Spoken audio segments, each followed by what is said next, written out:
Alive and Well STL is a presentation of the St. Louis Regional Health Commission and Rare Gem Productions to build a healthier St. Louis. Power up with the positive. Learn more at oneraregem.com. That's ONERAREGEM.com. Support for Alive and Well STL comes from Beyond Housing, helps entire communities become better places to live. Learn more at beyondhousing.org. The Regional Health Commission works in partnership with regional health sector advocates and stakeholders to improve healthcare access, reduce health disparities, and improve health outcomes for the uninsured and the underinsured in St. Louis City and County. Alive and Well STL with Bethany Johnson-Javois, CEO of the St. Louis Integrated Health Network and Managing Director of the Ferguson Commission. Today we open the doors and expand the conversation of Alive and Well STL. You are invited to the table as an ambassador to engage in the next steps of this initiative. Tell me about your interaction and your response to today's event.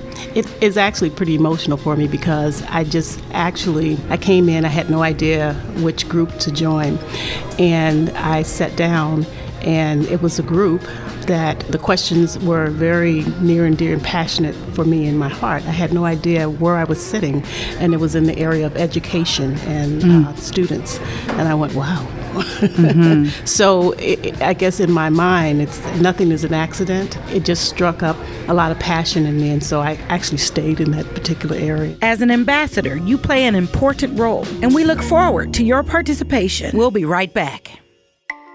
Cheryl, I know you're an advocate of being alive and well in STL. So your definition of alive and well based on your experience here. Alive and Well today is exploring the different options that we can bring to the solution table. It's looking at, okay, we've got problems. We don't need to spend our time looking at the problems. Let's look at the solutions. Alive and Well STL. Come on in for the sake of the future of our community. Now let's equip ourselves with the tools and information we can share with family, friends, and colleagues about how they can become alive and well. We are excited about this opportunity. I'm here this morning at the Richmond Heights Community Center speaking with Aaron Lunsford and Danny O'Malley. So tell me, what brings us together today? Why are you here? Well, we are here to talk about Alive and Well STL and trying to explain a little bit about the Ambassador, essentially, program. And we've got a bunch of different stations that people go through and talk about case studies about trauma-informed community. Specifically, me and Aaron are here to talk about Bonfire, which is an app that is specifically suited to events and initiatives, and Alive and Well STL has a event, basically a Bonfire page. We're signing people up, and it's the best way to stay informed with the program. So Aaron, how does Bonfire work? Yeah, so you go to the App Store on your phone or Google Play, and you can download the app and search for Alive and Well STL. And once you join that group, then you can participate by posting articles or having conversations or share insight that you can give to the community about Alive and Well STL. So this is really a tool for ambassadors to be able to connect with each other around issues of trauma, around issues of solutions, to be able to present problems that maybe is better figured out amongst a team of people versus an individual, because this stuff can be very challenging. What do you think we should look forward to from today? What is kind of the setup for the day? I think what we're hoping to get out of it is just some feedback from people about how we think we can bring solutions to some common issues that we experience in the community through these case studies to kind of get the conversation started. Yeah, I mean, I think this whole initiative is organic. It's sort of from the bottom up. So Bonfire helps do that as well, because there isn't one person that runs the Bonfire. I mean, everybody can post anything. They can have sub-discussions and things like that. And that's part of what we're trying to do here, too, is find out, inform people about trauma-informed communities, but also figure out what's interesting to people. Mm-hmm. And what from their everyday lives are they dealing with that might be similar to the scenarios that in some ways are made up, but are made up based on the realities of people that we know and that we listen to every day. So we're very focused on the Alive and Well show to make sure people know that there are specific things that they can do to be able to be active in this movement of Alive and Well. Do you have, 3 to 4 things that you think that you want to tell listeners to do through Bonfire or through another means? One of the first things we'd ask you to do is to download the app like we talked about and just participate in the conversation. Another thing that we could ask you to do is to come to the training that we have scheduled on on February 17th. It's a meeting to help with the mental health board, and it's from 3 to 4:30 or from 6 to 7:30 that day, and it's for us to talk about how trauma impacts social, emotional, and health outcomes. Also with Bonfire, what would be helpful if you're interested is you can post articles there, videos, any training opportunities that we have, we'll definitely post. But I mean, like we said, this is sort of an organic thing, so it's a great place to discuss things with other ambassadors, post pictures, quotes, etc. Aaron and Danny, thank you both. We know that you're volunteering, doing multiple things. You can hear the energy, and looks like it's going to be a good turnout and a good day. So thank you. Thank you. Thank you. Cheryl, I know you're an advocate of being alive and well in STL. Tell me about your definition as of today based on your experience here. Alive and Well today is exploring the different options that we can bring to the solution table. It's looking at, okay, we've got problems. We don't need to spend our time looking at the problems. Let's look at the solutions. So what was the scenario that was presented for you for discussion? This was an interesting one. It was a middle school student that would act out during class, disrupting the class, rocking back and forth, talking out of turn, and insulting the teacher ultimately. And so after several warnings, the teacher tells her to collect her belongings and go to the principal's office. And this order was not well received by the student. Her immediate reaction was to threaten the teacher. So with the student's past behavior and this verbal threat, the principal must now choose how to proceed. And so the group around the facilitated discussion had a lot of experts there, and I felt like I was less of an expert, except that there are so many types of models that we could look at. Mm-hmm. One of them was a peer jury model that is being used in Illinois that really sounded interesting. In what way? What's a peer jury? If there are students who have repetitive behavioral issues, apparently they've set this up so that it's almost like a club, but not quite. But that the peers would talk to each other and really look at, and I wish the person was here to talk about it, but really look at what that student can do different, mm-hmm. why they're doing it, having a dialogue. Mm-hmm. And instead of having the student have to justify themselves to teachers or principals or whatever, they could talk with their peers. And I think peer models are something that certainly in the field that I'm in are some of the strongest models you can use. Is that something that you learned differently today, or you knew about that? I knew about peer models. We have a program that is really a strong peer-based program. Peer jury was new to me, and I really liked it. The other thing that came out is a community-based model, sort of like what we do. There's a tutoring program that's been extremely successful all across the country. And they train the tutors, they give them tools, they do all those things, but it's all at that lower student level. And so is there something that we could do with a community-based model with community members, training them to be in the schools in the same way, working with students who are having trouble, not just math tutors, but a safe place where they can talk to people. So what did you have to offer in the conversation? I offered that particular model because I used to work at Oasis, and that's a really powerful tutoring program.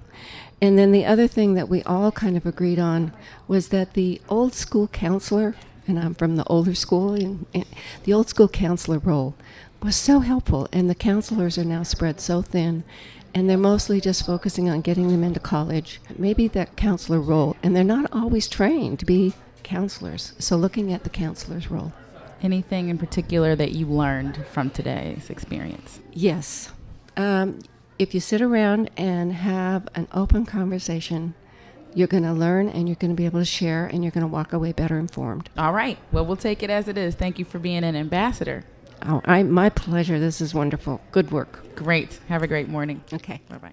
Rhonda, good morning. Good morning. How's it going today? Very well. Very well. So your definition of alive and well is? My definition of alive and well is community people coming together in wholeness, growing, and I think of a vine, an ivy vine, but it's not necessarily horizontal or vertical.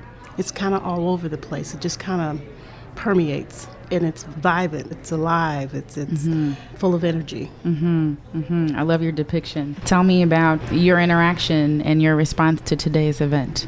It is actually pretty emotional for me because I came in, I had no idea which group to join, and I sat down, and it was a group that the questions were very near and dear and passionate for me in my heart. I had no idea where I was sitting, and it was in the area of education and students. And I went, wow.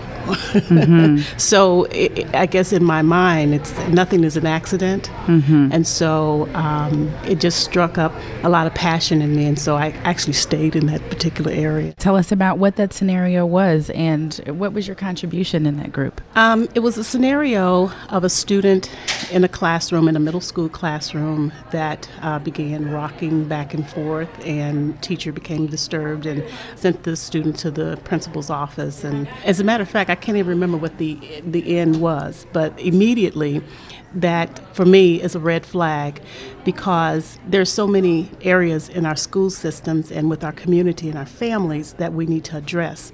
So the first thing I began to think about was to start at the top level with the school district. And my thoughts were to lay out 4 different types of orientations with the school district, starting with the administrators and the teachers, understanding there's an orientation of there's some issues that are going on in our community and in our classrooms as well. And notice that I say community and classroom simultaneously, because the flip of a coin, the head may be the community, but the tail is certainly the classroom, and one cannot exist without the other. So when you're looking at a classroom, you are looking at your community.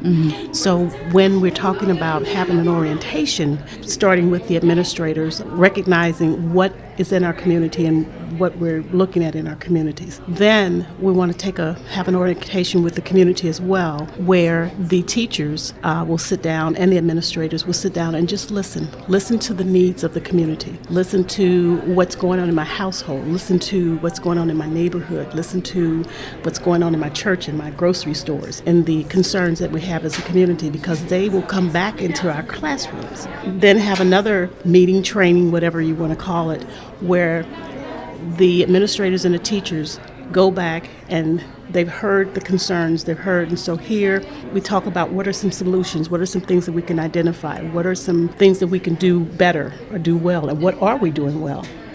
Go back now to the community, to the parents, to the teachers, and say, we've heard you. Here are the things that we have to offer. Here are the things that you said to us that we're doing well. Here are the things that you said to us that we need to work on some more.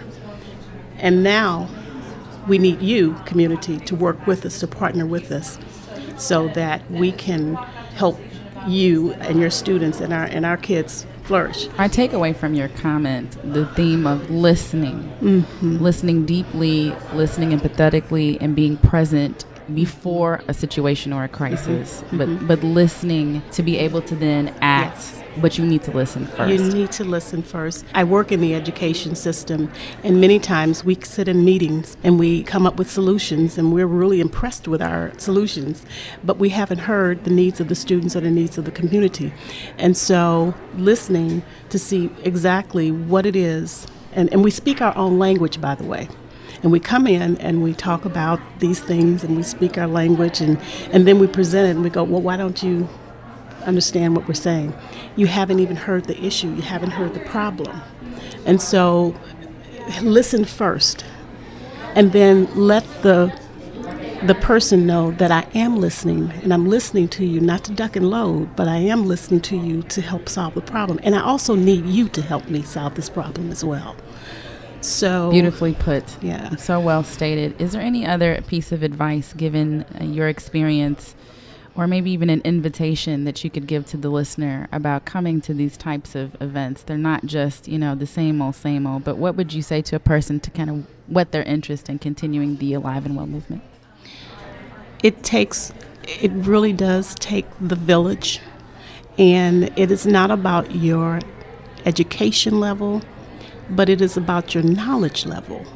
And so if I am a member of the community and I see these kids walk around every day, or I'm in my church and I encounter these issues every day, I've got knowledge, and many times I've got answers. And so it's not, and I like to backtrack. When these meetings take place, when we come together, everybody's in the same playing field. We're associates. It's not a hierarchy. We're all trying to solve a common problem. So synergistically, if I can help you, if I know something that you don't know, I see these kids every day. They're in my block, and here's what they're talking about. They don't have any place to go at 4 o'clock in the afternoon, or whatever the issue may be.